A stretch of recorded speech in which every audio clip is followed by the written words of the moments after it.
Now, I was asked in the past to write an editorial because I'd written a prior editorial about why I thought lasers really didn't have a big place in the intravascular treatment of medicine, and that was based on my experience with many of the lasers that were very hot, induced thermal injury, and caused problems. And I said I think two things have happened. One, the equipment's improved, but with the Excimer laser, people have finally learned how to use it. And when this device first came out, I don't think all of its mechanisms of action were clearly understood. What we've learned are the following things.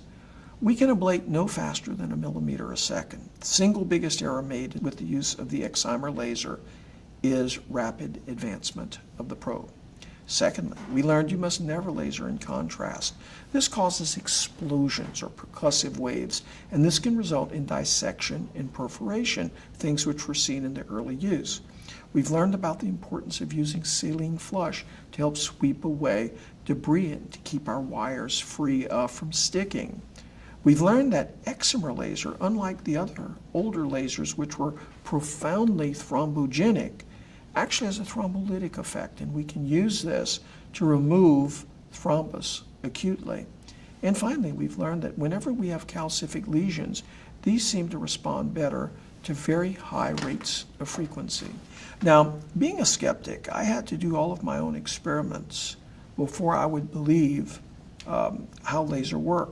So here you can see one of the experiments that I performed in my own cath lab. This is a test tube, and this test tube has been filled with saline. And we turned the laser on and simply allowed it to sit. And we felt the test tube. There was no heat. You could see nothing happening. Next, I will show you the same test tube, but this time with half contrast and half saline. And the reason this is half contrast, half saline, not just contrast, is that I actually exploded the first test tube that I tried to use full contrast. So what I've now done is I've turned the energy down and I turn the laser on, and you can see cavitation bubbles, and you can understand why it is important to have a contrast-free field. And so this doesn't just mean don't inject when you have the laser on. You must be very careful to flush contrast out of the system, as there may be contrast still in a sheath as you advance the laser.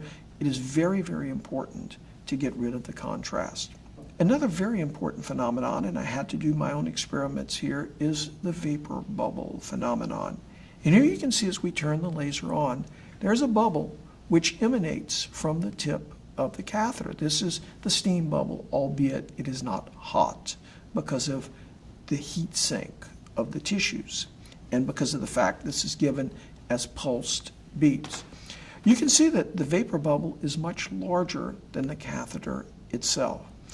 What we have seen is that the vapor bubble is directly related to the fluence and inversely related to the rate of advancement. So if we go slower, we simply see a much bigger vapor bubble.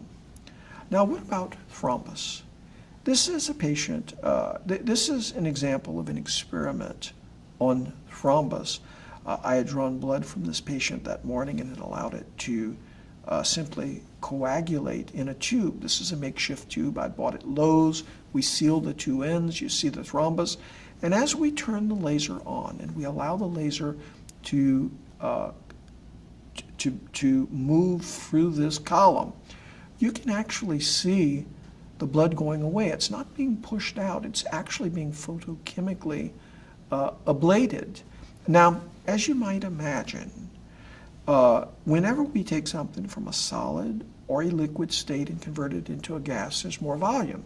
So at the end of this procedure, when I took the screwed down cap off of the proximal end of the tube, you could hear a visible pop, and that has to do with the buildup of pressure.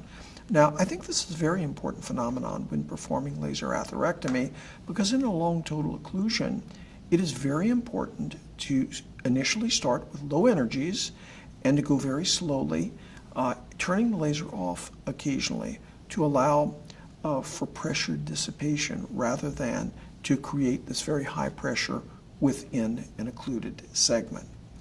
Now, we've known now for years, and here I will show a slide showing this from Dr. Owen Topaz, that how large a channel we can create is directly related to how slowly we advance the laser probe. If we advance, as you can see on the 3 bars on the left or the 3 bars on the right, the same size laser at different rates, the laser which is advanced most slowly will always result in a much larger channel. It typically results in a much smoother and cleaner channel as well.